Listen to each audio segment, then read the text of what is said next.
Hi, this is Dr. Epstein. I'm here with an interesting and unusual case, something I do though actually more and more frequently. Essentially applying the surgical hairline advancement or hairline lowering surgery for reparative purposes, in this case to remove an entire previously transplanted hairline that was done rather unaesthetically.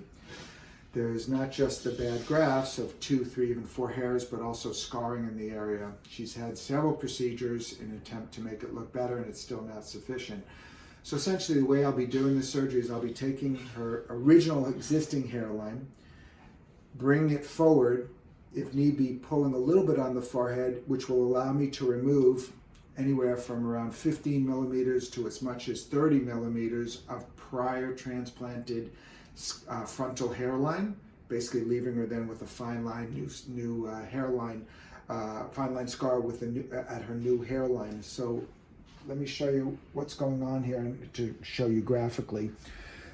All this area that's contained within the blue is prior transplants, and there's scarring, there's some ridging, and of course the grafts were not done ideally. So I've marked out this posterior line is where her original hairline is, and I'm going to bring this forward and then remove this whole area that's been marked out. This point here will come down here. This point here, which is going to be tricky because it goes all the way up here, is going to come down here. But essentially what I'll be doing is excising her entire frontal prior transplanted hairline. Anyway, this is Dr. Epstein. Thank you.